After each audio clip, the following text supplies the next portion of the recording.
everyone, it's Alice, and today I have a book haul to share with you. I have a big stack of books to show you, and as always, we've got a mix of all kinds of things because that's what I like to read. We have some fantasy, short stories, nonfiction, mysteries, but I think today we'll start with some contemporary books. The first book I have is one that I've already shown in a TBR. It was like my top 10 fiction books I want to read in 2025. It's Intermezzo by Sally Rooney, which you've probably seen around. And this one tells the story of two brothers. One is a successful lawyer, and the other is like a competitive chess player who's a little bit of a loner. And it seems like they don't really have a lot in common, but then their father dies. And I guess that changes their relationship, or I don't know if it brings them together or not, but we're basically following these two brothers. I love Normal People by Sally Rooney. I think that's an amazing novel.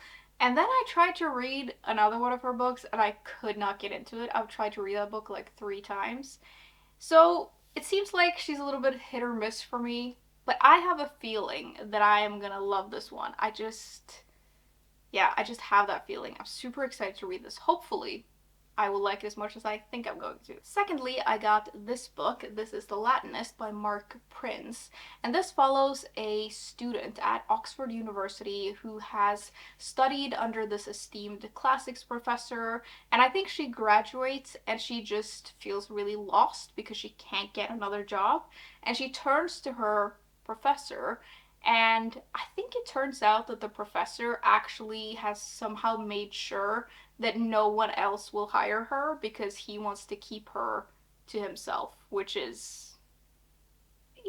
doesn't sound very good. I've never heard anyone talk about this book, and it seems like on Goodreads that it has some mixed reviews, but I don't know. I just thought it sounded interesting. I love books with an academic setting, and it just sounds a little bit dark and kind of messed up, and I really like those books, so I thought I would give it a go. I don't really know what to expect and if I'm gonna like it, but it sounds very interesting. Then we have another book featuring a professor, actually. It's Lesser Ruins by Haber, which sounds a little bit weird, but it also sounds really good. It follows this professor who is just retired, and he's writing his life's work, which is this book about this particular inventor.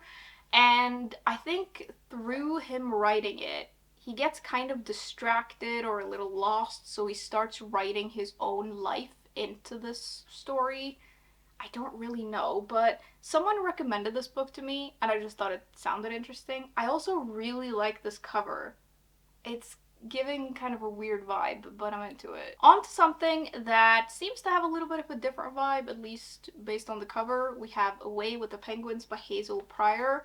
I got this book almost entirely because of the title and the fact that it follows an elderly main character, because I love those kinds of books and I really want to read more of them, and this just looks cute. It says it follows a character who lives in a mansion by the sea, and she's 85 and she seems to be quite wealthy, but she spends most of her time alone, and somehow, I don't know why or how, she ends up going to Antarctica to visit the penguins. And I love that. I just think it sounds great. I also actually love penguins. They make me happy every time I think about them, every time I see one, so hopefully there's a lot of penguins in here as well.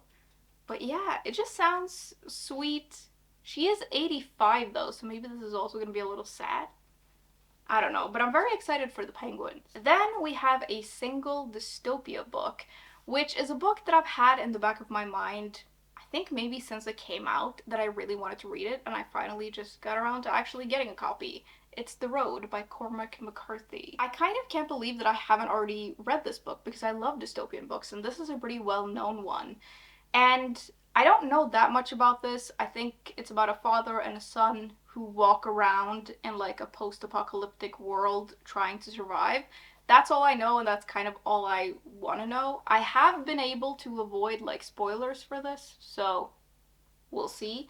I have a feeling it's going to be pretty bleak though, and very sad, so yeah. I haven't read anything by this author before though, so I'm intrigued, and I'm glad to finally have a copy of this, although if you're on this channel a lot, having a copy of a book, it doesn't mean I'm gonna read it soon, but maybe I will. Who knows? Then we've got some historical fiction, starting with The Frozen River by Ariel Lawhon. And this is a fiction book inspired by the life of a woman named Martha Ballard, who I've never heard of, but apparently she was a midwife in America in the 18th century, and I'm guessing she did something extraordinary. It says it's set in Maine in 1789, and we meet this midwife as she is called to examine the body of like a man who's frozen in the ice, I think.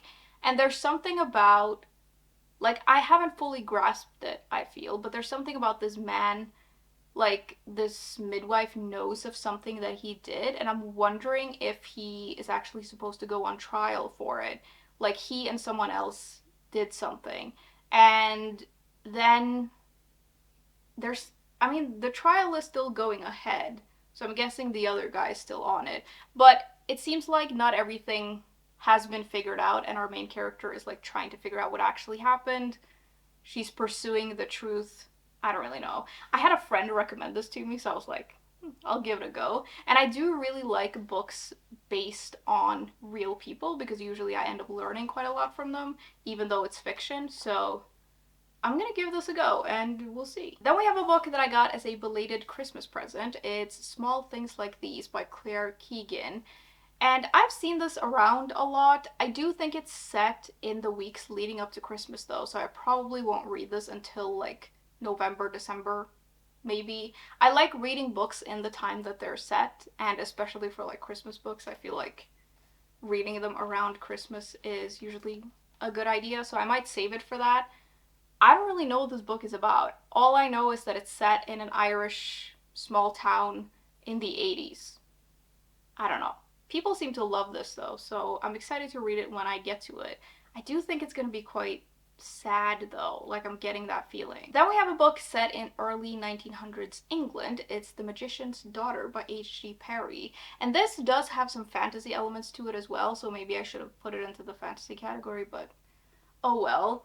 It says it follows a girl who has grown up on this island outside of Ireland, and this island is like hidden by magic, I think, and I think maybe she's an orphan and she grows up with her guardian. Then her guardian disappears though, and it says something about her entering her guardian's dreams and nightmares to try to figure out where this person is, and then she goes on some sort of journey. That's all I really know, but it sounded kind of magical and a little adventurous, and yeah, I don't know if this is gonna be cozy or dark. I don't really know what to expect, but I like these kinds of magical books. Next, we have this book, which has an excellent cover. This is Salt and Broom by Sharon Lynn Fisher, and this is a witchy retelling of Jane Eyre. Obviously, I want to read that because I love witchy books, and Jane Eyre is one of my favorite books. It says it follows a main character named Jane who goes to Thornfield Hall with her trunks full of like potions and stuff like that. And she gets there, and of course, Mr. Rochester is a very prickly being, and that's challenging. And then there's something about a force in the house, and they can't stop it, and maybe they have to use magic. I don't really know, but it sounds interesting. I'm wondering if this is gonna work for me or not. I actually can't remember if I've ever read any Jane Eyre retellings, so it'll be very interesting to see. Then we've got another retelling or reimagining or whatever you want to call it. It's Lady Macbeth by Ava Reid, which retells the story of Lady Macbeth, who is one of Shakespeare's most famous villains. And it says on the back here that this gives her a voice, a past, and a power that transforms the story men have written for her, which is obviously very interesting. How all of this plays out, I don't really know. I am familiar with the play, but I don't really know what to expect from this. And I kind of don't want to look any more into it. I kind of just want to go into it blind and see what I find. So I think that's what I'll do. I do love this cover though. Every time I see this book, it makes me want to read it. Next, I picked up a sequel to a book I read in January. It's Where the Library Hides by Isabel Ibañez, and this is the second book in, I don't actually know what the series is called, but the first book is called What the River Knows. And even though that book wasn't a new favorite of mine, I did really enjoy it, and I really like the setting of Egypt, and like there's a lot going on in that book that I really enjoyed, and the book, like the first book, set up quite nicely for this book, and it just left me really intrigued, so I'm gonna give this a go as well. Reading on the back here though, I'm wondering if this is just like a duology, because it says this is the stunning conclusion to like the first book. So maybe there are only two books. I think I imagined that there would be like a longer series, but I don't know. I'm also like, I am intrigued for how I'm gonna feel about this book because of how the first book ended and what this is probably gonna be about. I don't know, but I'm gonna read it and we'll see. The first book was quite easy to read as well and just like a good time, so I'm hoping this will be the same thing. Moving on, we have a mystery and horror category, starting with Graveyard Shift by ML Rio. And I know that this book has split opinions, and people are a little bit all over the place about this book, but I just need to read it for myself and see. I'm also obsessed with this cover. Like, it's so creepy, but it's so good. All I know about this one is that it's about a group of people who, I think they're like night workers or something, and they gather every evening or night in a graveyard. I don't know if it's random or they actually go there on purpose. I don't really know. But they meet each other every night, and then one night they find this freshly dug grave where there shouldn't be one, and I think they try to figure out what's going on. I don't really know. This is quite a short one, so I'm wondering what it's gonna do in these few pages. And yeah, I don't know how I'm gonna feel about this book. I know that there are so many different opinions on it, but I want to give it a go. Then we have They Wish They Were Us by Jessica Goodman, which I got from a friend who really enjoyed it, so I'm gonna give it a go. This is YA and it's set at this exclusive prep school, and I love those kinds of settings, so I'm excited about that. And I think we follow a girl who, in her first year, her best friend is murdered, and I think her boyfriend confesses, like the dead girl's boyfriend confesses. And then we meet her later in her senior year, like her final year. And she's in like a secret society of some sort, and she gets these messages that maybe the guy who confessed isn't the person who actually killed her friend, and she tries to figure it out. I don't really know, but it sounds like an intriguing little mystery. Next, we have a vampire book, which I feel like vampires are on the rise. Not literally, obviously, but I feel like there's a lot of vampire stuff going around and it's like coming back into style. I don't really know, but it's interesting. I got this one. This is Woman Eating by Claire Kohda. We follow a young vampire in here who has moved away from her vampire mother and she's moved to London, and I think she's like an art student or an artist or something, and it's kind of just about her trying to live her life and stifling her compulsions and sort of finding a way to live in the human world as a vampire. It says that this is horror, but I don't know how horror it actually is, or if it's just because we have a vampire main character. It seems to be a lot about her trying to sort of reconcile her internal feelings though, and it sounds like a little bit of a different vampire story. I think I could get really into this, so I'm excited to read it. It also is not that long, which I like, and I do love this cover.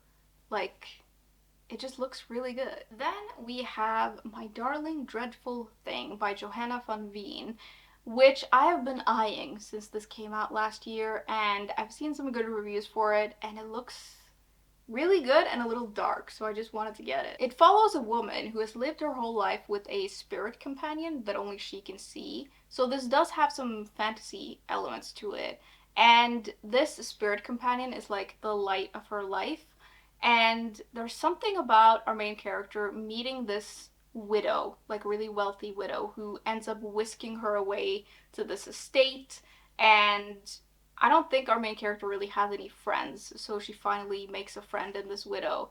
And then they get to the estate and someone is murdered and everyone thinks that our main character did it because she's kind of weird. So I think it's very much like she has to figure it out to save herself, like that's the situation. I think this could be really good. Like that with the fantasy elements sounds very intriguing. Next, we have some fantasy books, starting with one that I am so excited to have. I've wanted this since it came out, and I think I'm gonna love this book. It's Blood Over Bright Haven by L.M. Wang. I've heard this is dark academia, which is like my favorite subgenre of books. I love dark academia books. Whether it's full on dark academia or anything related to it, I love it. And I think this is gonna be like full on dark academia, which I'm super excited about. It follows a girl who was orphaned at age 4, and it says that she has spent the last 20 years studying magic with like a desperation because she wants to be the first woman who is admitted into this thing called the High Magistracy or something. She eventually does manage to get in, but she's not exactly welcomed, and her colleagues make her feel very unwelcome. And I think she ends up getting a lab assistant who isn't actually a lab assistant, he's like a janitor, and that's obviously not great, but then it turns out that this janitor is more than he appears. That's all I really know. I'm super duper excited about it. I think I'm gonna love this book. I also love the fact that it's a standalone because I feel like a lot of these books often end up being series, which is okay, but I do love a good standalone. It is a little bit thick, but I think I'm gonna love it.